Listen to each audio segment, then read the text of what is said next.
अस्सलामुअलैकुम।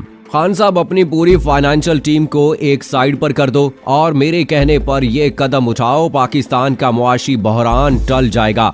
पाकिस्तान को एटमी कुव्वत बनाने वाले मायानाज साइंसदान डॉक्टर अब्दुल कदीर खान का इमरान खान को अनमोल मशवरा। आज की वीडियो में इसी हवाले से बात करेंगे, लेकिन आगे बढ़ने से पहले आपको बताते चलें कि आप देख रहे हैं अपनी दुनिया टीवी। वीडियो को व्हाट्सएप, फेसबुक और दीगर सोशल मीडिया पे जरूर शेयर करें। लाइक करने के साथ साथ हमारे चैनल को भी सब्सक्राइब करें और साथ में घंटी के निशान को दबाना मत भूलें। कमेंट बॉक्स में पाकिस्तान जिंदाबाद, पाक फौज जिंदाबाद, ISI के गुमनाम हीरोज को सलाम और कश्मीर बनेगा पाकिस्तान का नारा जरूर कमेंट कीजिएगा। दोस्तों, डॉक्टर अब्दुल कदीर खान के नाम से कौन नहीं वाकिफ। इस पाकिस्तानी हीरो ने पाकिस्तान के दिफा को नाकाबिले तस्खीर बनाने में जो कारनामा सरअंजाम दिया, उसकी मिसाल पाकिस्तानी तारीख में नहीं मिलती। आजकल डिजिटल पाकिस्तान मंसूबे के लिए गूगल चीफ एग्जीक्यूटिव तानिया द्रूस की लाखों की तनख्वाह छोड़कर पाकिस्तान वापसी के खूब चर्चे हैं। इसी तरह जब डॉक्टर अब्दुल कदीर खान को जुल्फकार अली भुट्टो ने हॉलैंड से पाकिस्तान आने का कहा, तो डॉक्टर साहब मादरे वतन की खातिर वापस लौट आए और यहाँ आकर पाकिस्तान को एटमी कुव्वत बना डाला। डॉक्टर अब्दुल कदीर खान इन पाकिस्तानियों में से हैं जिनकी कदर हर पाकिस्तानी करता है और मुल्क के लिए इनकी खिदमत और जज्बात हर किस्म के शक व शुबा से बालातर हैं। डॉक्टर अब्दुल कदीर खान की खिदमतों का सिला जो हमने मुशर्रफ दौर में इनको दिया वो एक अलग टॉपिक है, लेकिन सिर्फ इतना कहकर ही आगे बढ़ूंगा कि हमने बहसियत कौम इनके साथ की गई ज्यादती का वो हिसाब नहीं मांगा जो हमें मांगना चाहिए था। आजकल मुल्क की मुआशी हालत पर सभी रंजीदा हैं, तो वहीं डॉक्टर अब्दुल कदीर खान ने पाकिस्तानी वजीर आजम को कीमती मशवरे से नवाजा है। अपने एक कॉलम में वो लिखते हैं कि डॉक्टर फर्रुख सलीम ने बहुत ही अच्छा मजमून लिखा और वजीर आजम को मुखातिब करके कई अहम मौज़ूआत की तरफ तवज्जो दिलाई है। मैंने भी चंद दिन पेशतर इनको मुखातिब करके कई खराब मामलात पर तवज्जो दिलाई थी। एक दोस्त ने कहा कि वजीर आजम की तवज्जो बुरे हालात की जानिब क्यों नहीं दिलाते। मैंने अर्ज किया कि मुझे तो ये एहसास हो रहा है कि पुराने दौर की तरह रोजे सुबह 2-4 अखबारात के स्पेशल एडिशन शाये करके वजीर आजम की खिदमत में पेश कर दिए जाते हैं और खुशामदी इनकी सुर्खियों की जानिब तवज्जो दिलाकर वजीर आजम और हुकूमत की कारकर्दगी के बारे में तारीफों के पुल बांध देते हैं। डॉक्टर फर्रुख सलीम ने न सिर्फ कमजोरियों और गलत इकदाम की तरफ तवज्जो दिलाई है, बल्कि इसकी इस्लाह के लिए भी अच्छे मशवरे दिए हैं। मगर बदकिस्मती से हर अच्छी नसीहत, हर खराबी की निशानदेही को अपोजिशन का एजेंडा तस्वर किया जाता है।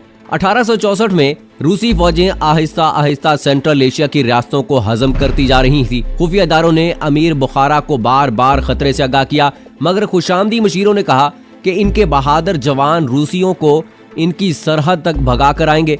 चंद दिन में रूसी अफवाज ने तोपों से शहर की फसलें उड़ाना शुरू कर दी और बुखारा पर कब्जा कर लिया। किसी जमाने में अमीर बुखारा की धाक बैठी हुई थी, दूर दूर तक के इलाके इसकी सल्तनत का हिस्सा थे। तकरीबन इसी किस्म के हालात, वाक़यात और मशीरों के मशवरों ने लातादाद इस्लामी ताकतवर हुकूमतों को तबाह करा दिया है। मुझे डर लग रहा है कि मौजूदा हालात इस पुराने दौर की एक अहम कड़ी तो नहीं है।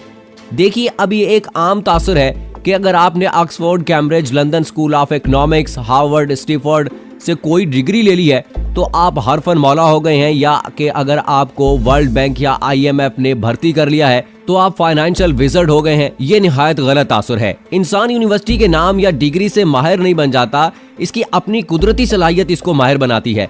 बैनुल-अक़वामी इदारे गैर तरक्की याफ्ता मुल्कों के चंद तालीम याफ्ता लोगों को भर्ती कर लेते हैं और इनके जरिए गरीब मुल्कों की मईशत तबाह करके अपना गुलाम बनाने की कोशिश करते हैं। ये इसी तरह है कि अंग्रेज ने हमारे लोगों को भर्ती किया और उनसे ही अपने लोगों पर गोलियां, तलवारें, नेज़े चलवाए, खून की नदियां बहीं और चंद हजार से करोड़ों लोगों पर हुकूमत करके काबिज हो गया। इनके ही इशारे पर हमारे शहरी अपने भाइयों को बेदर्दी से कत्ल करते चले गए। देखिए, वर्ल्ड बैंक हो या IMF, इनसे कर्ज लेना काबली पठान से कर्ज लेने के बराबर है। आप इधर उधर से और कर्ज लेकर इनका सूद उतारते रहते हैं और असल रकम जो है वो कायम रहती है। आपसे जो बात कहने जा रहा हूँ इस पर ठंडे दिल से गौर कीजिए। क्या हमारे मशहूर बिजनेसमैन नाअहल और बदउनवान है? हरगिज नहीं। आप इनकी सलाहियत का अंदाजा कीजिए कि ना उनके पास हार्वर्ड, ना ऑक्सफोर्ड और ना ही कैम्ब्रिज की फाइनेंस की डिग्री। इसके बावजूद आप उनकी कारकर्दगी देखिए, माशाल्लाह अरबों रुपए की तजारत करते हैं, इसमें मुनाफा उठाते हैं और बहुत बड़ी रकम टैक्स में भी अदा करते हैं। वजीर आजम साहब आपको गुलाम इसहाक खान साहब और AGN काजी साहब ऐसे लोग मिलेंगे जो बगैर फाइनेंशियल डिग्री के मुल्क को आला तरीके से चलाते रहे और अवाम पर कभी बेजा बोझ ना डाला। आप अपनी पूरी फाइनेंशियल टीम को एक तरफ कर दें और एक टीम कामयाब बिजनेसमैनों की बनाएं। हमारे मुल्क के बाज बिजनेसमैन निहायत कामयाब समझदार लोग हैं। ये मुल्क की मईशत को आपकी पूरी टीम से 100 गुना बेहतर समझते हैं। उन्होंने कभी अपने बिजनेस में नुकसान नहीं उठाया। उन्होंने अरबों रुपए सालाना आपको टैक्स दिए हैं, जबकि आपसे किसी किस्म की माली या सियासी सहूलत नहीं मांगी। ये न सिर्फ रिज़्क़ हलाल कमाते हैं बल्कि निहायत मुखय्यर शख्सियतों के मालिक हैं। उन्होंने कभी हराम को हलाल नहीं कहा। दीनदार और ईमानदार लोग हैं। आपसे तनख्वाह लेकर आपकी हाँ में हाँ नहीं मिलाते। उनको आपसे तनख्वाह की भी जरूरत नहीं है। मगरबी ममालिक में और चंद मशरकी ममालिक में, जिनमें पाकिस्तान भी शामिल है, माहिरीन ने कई किताबें लिखी हैं और इनका मौजू रहा है कि हुकूमतें क्यों नाकाम होती हैं। इसके लिए उन्होंने लातादाद वजूहात बयान की हैं। 2 अहम वजूहात में हुक्मरानों की नाअहली, मर्दम शनासी का फुकदान, मशवरा करने का फुकदान और नाअहल मशीरों की तैनाती है। अगर अच्छे मुशीर लगा लिए तो इनके मशवरों पर अमल न करना हुकूमत की नाकामी में दोनों फैक्टर ही बड़ा अहम किरदार अदा करते हैं, जैसा कि हालिया दौर में हो रहा है। आप जरा गौर कीजिए, 1400 साल पीछे जाइए, जब ना हवाई जहाज, ना कारें, ना रेलवे, ना फोन, गर्ज मुवासलाती निज़ाम की कोई भी सहूलत न थी और हजरत उमर रज़ी अल्लाह ताला अन्हो की हुकूमत पाकिस्तान से 8 गुना बड़ी थी। पूरे Arab, Iran, Iraq, Afghanistan, Azerbaijan, Armenia, Central Asia, Sindh, Punjab, चीनी, तुर्किस्तान वगैरह तक फैली हुई थी। आप जरा शिबली नोमानी की किताब अल फारूक या मोहम्मद हैकल की किताब उमर बिन रज़ी अल्लाह ताला अन्हो खताब का मुताला करें और सर दुनिया के इस जमाने में जब कोई सहूलत न थी, मजाल है कोई एक दिरहम की बेईमानी या गबन का मुर्तकिब हुआ हो, किसी ने किसी का हक मारा हो, किसी ने किसी पर जुल्म किया हो, किसी खातून की इस्मत दरी की गई हो, कोई भूखा प्यासा सोया हुआ हो। हम आजकल हुक्मरानों की तकरीरें सुनते हैं, रियासत मदीना की बात होती है, खबरें सुनते हैं कि मासूम बच्चियों और बच्चों को किस तरह तशद्दुद का निशाना बनाया जा रहा है और किस बेदर्दी से कत्ल किया जा रहा है। ऐसे जुल्म करने वालों के खुलेआम हाथ काट देने चाहिए थे। यहाँ हुजाज बिन यूसुफ जैसे सख्त गिर हाकम की जरूरत है, वरना ये मुल्क बद से बदतर हालात का शिकार होता जाएगा।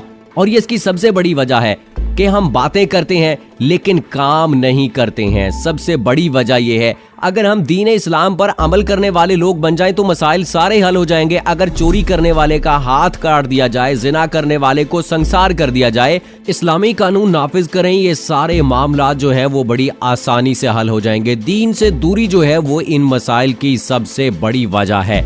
आप देखें कि अब हुकूमत को इतनी बड़ी नहीं है। हजरत उमर फारूक रज़ी अल्लाह ताला अन्हो के पास पाकिस्तान से 8 गुना बड़ी जो है वो सल्तनत थी जिस पर वो हुकूमत करते थे, लेकिन मजाल है कि कोई कुत्ता भी प्यासा या भूखा मर जाए। हजरत उमर बिन खत्ताब रज़ी अल्लाह ताला अन्हो खुद ये बात कहते थे कि अगर कहीं पर कोई कुत्ता भी मर गया तो मुझे उसका हिसाब देना होगा। लेकिन बात यह है कि हमारे हुक्मरान जो है उनके साथ जो टीम है वो सही काम नहीं कर रही है। और पाकिस्तान में सबसे बड़ा मसला ये है कि जो काम करने वाला बंदा होता है उसको दीवार के साथ लगा दिया जाता है, उसको पीछे धकेल दिया जाता है। अब्दुल कदीर खान साहब की जो पाकिस्तान के लिए खिदमात हैं उनको कौन भूल सकता है। आज एटमी ताकत होने का जो क्रेडिट लेते हैं नून लीग वाले, वो ये जरा देखें कि उसमें किरदार किसका था। डॉक्टर अब्दुल कदीर खान ने पाकिस्तान को एटमी कुव्वत बनाया है, लेकिन नवाज शरीफ साहब इसका क्रेडिट लेते हैं। मेन बंदे को नोटिस कीजिए यार। अभी देखें आप, जिस तरह से तानिया द्रूस आई हैं पाकिस्तान, गूगल को छोड़कर आई हैं, मुझे पता नहीं क्यों अंदेशा इस बात का है कि इनके साथ भी कहीं ऐसा सलूक ना हो जाए। वो पाकिस्तान के नौजवान नस्ल के लिए मेहनत करना चाह रही हैं, पाकिस्तान का नाम रोशन करना चाह रही हैं और पाकिस्तान की नौजवान नस्ल को एक ऐसा प्लेटफॉर्म देना चाह रही हैं जहां से उनको रोजगार भी मिलेगा, पाकिस्तान की माशी हालत जो है वो भी बेहतरी की तरफ जाएगी। लेकिन ना जाने क्यों कहीं ना कहीं ये डर और खौफ मुझे लगता है कि जो अच्छा काम करने वाले लोग होते हैं उनके साथ अच्छा नहीं किया जाता।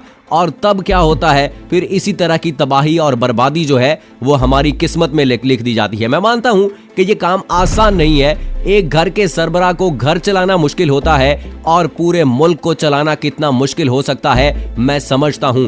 लेकिन जब टीम मेंबर सही होंगे, पूरी एक टीम सही तरह से काम करेगी तो फिर ये सारे मसाइल हल होते नजर आएंगे। अगर कोई अच्छा काम कर रहा हो ना तो मुखालिफ लोग जितने भी हों वो अच्छा काम होकर रहता है, लेकिन जब उनकी नीयत साफ होगी तभी ये काम होंगे। अगर पाकिस्तान के वजीर आज़म इमरान खान और उनकी टीम जो है वो नेक नियति से काम करे तो अवाम का साथ उनके साथ है, अवाम उनका साथ देगी, उनके साथ कदम बढ़ाएगी और इंशाअल्लाह एक दिन पाकिस्तान जो है वो बड़ी जल्दी कामयाबी की मंजिलों को तय करेगा। वक्त लग सकता है क्योंकि पिछले 30 से 40 सालों में जो पाकिस्तान की हालत रही है वो काफी पतली है, लेकिन अगर इस वक्त वो कदम उठाएं, अवाम साथ दे, थोड़ा वक्त लगेगा, इंशाअल्लाह सारे हालात बेहतर हो जाएंगे, मईशत बेहतर होगी, इदारे जो हैं वो मजबूत होंगे, रोजगार के मौके फराहम किए जाएंगे। उनको अवेल करके हमारी नौजवान नस्ल जो है वो न सिर्फ अपना अहम किरदार अदा करके अपने आप को बेहतर रास्ते पर गामजन करेगी, बल्कि मुल्क का नाम भी रोशन होगा